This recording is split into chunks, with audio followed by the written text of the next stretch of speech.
최초로 투표 시스템과 민주주의를 도입했던 그리스의 수도 아테네에서 태어나 민주주의의 상징이 된 파르테논 신전. 이번 영상에서는 이 파르테논 신전에 얽힌 깊은 역사에 대해 알아보겠습니다.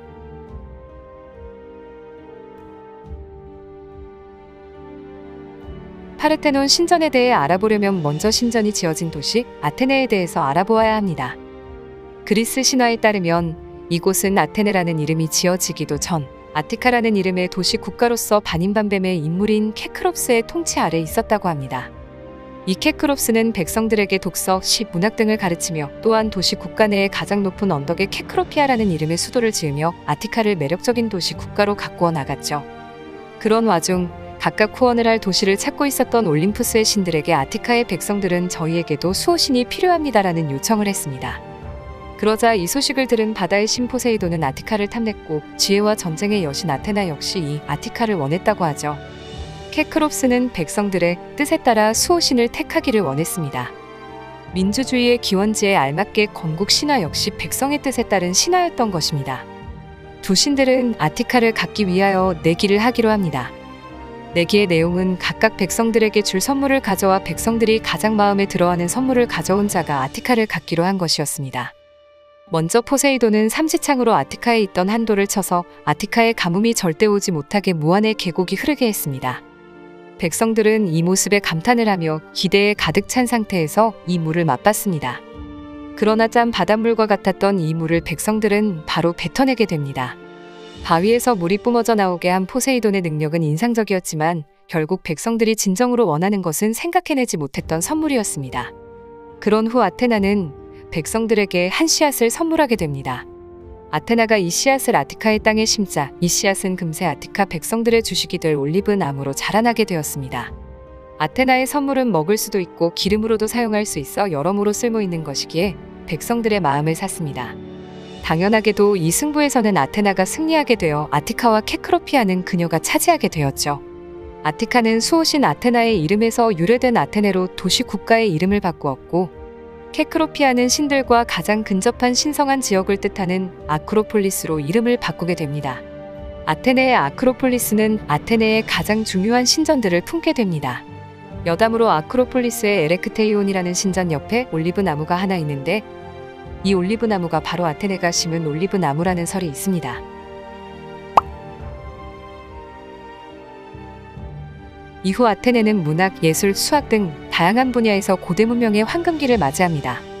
또한 이때 세계 문명 중 최초로 국무회 추첨제를 도입하여 현재는 이 고대 아테네가 민주주의의 시초라고 여겨지고 있습니다. 그러나 아테네가 주변의 국가들에 비해 비교적 약했던 분야가 한 가지 있었으니 그것은 군사력이었습니다.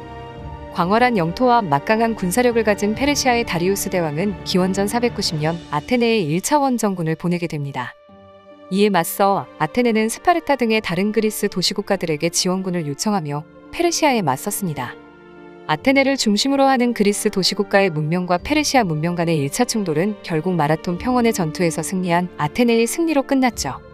이 전투에서 스파르타에게 원군을 요청하기 위해 240km의 거리를 달렸던 전령 페이디피데스의 이야기를 모티브로 훗날 올림픽에서의 육상 경주를 이 마라톤 전투에서 이름을 딴 마라톤 경주라고 이름을 지었다는 일화가 있죠. 단순히 그리스 연합군의 승리로 끝난 것 같았던 이 그리스 페르시아 전쟁은 향후 기원전 449년까지 계속됩니다. 그리고 이 전쟁은 그리스 연합 동맹의 승리로 끝나면서 40년가량의 전쟁이 끝이 났죠. 오랫동안 기다리던 평화에 대한 감사의 표시로 아테네의 백성들은 수호신이자 전쟁과 승리의 여신인 아테나를 위한 신전을 짓게 됩니다.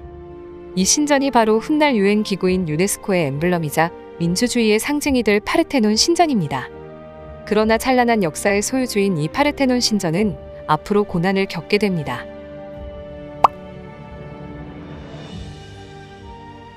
기원 후 2세기 로마 제국의 마케도니아가 점점 강해지고 있었습니다. 마케도니아는 그때부터 아테네의 시사에 개입하기 시작했죠. 4세기에는 급기야 알렉산더 대왕이 로마 제국의 영토를 확장하면서 아테네는 로마 제국의 속국이 되었습니다. 이때 많은 전쟁과 약탈로 인해 아테네의 수도 아크로폴리스는 조금씩 폐허가 되어가고 있었습니다. 또 로마 제국의 억압으로 아테네의 찬란했던 문화 발전은 더뎌지고 있었습니다. 이러한 변화는 파르테논 신전 역시 피해가지 못했습니다. 5세기 말 로마 제국이 동로마 제국으로 바뀌고 기독교에서 가장 오래된 종파 중 하나인 동방정교회로 종교를 바꾸면서 파르테논 신전도 성모 마리아 성당으로 바뀌었습니다. 그리스 여신 아테나를 위한 신전이 아닌 기독교 순례지로 변한 것이었죠. 13세기 초 서로마 제국의 가톨릭 교황이었던 이노켄티우스 3세는 이슬람교에 점령당한 예루살렘을 탈환하기 위해 제4차 십자군을 꾸리게 됩니다. 그러나 예루살렘을 공략하기 위해 집합되었던 십자군은 동로마 제국을 압박하기 위해 동로마 제국의 수도인 콘스탄티노플을 공격하는 쪽으로 방향을 틀게 됩니다. 2년간의 전쟁 끝에 서로마 제국이 콘스탄티노플을 점령하게 되면서 그리스의 도시국가들 역시 서로마 제국의 슬하에 있게 되었죠. 그에 따라 아테네의 종교 역시 가톨릭교로 바뀌게 되었고 파르테논 신전 역시 동방정교회의 성당에서 가톨릭 성당으로 바뀌게 됩니다. 15세기 중 현재의 튀르키예인 오토만 제국은 군사적인 황금기를 맞이하면서 영토를 확장해 나갔습니다. 오토만 제국 주변의 나라들은 이를 피해가지 못했고 아테네와 아크로폴리스 역시 오토만 제국에게 점령당하게 됩니다. 오토만 제국은 동방 정교회의 세력들도 흡수하였고 아테네는 이 세력의 압박하에 다시 정교회로 개종하게 되었죠.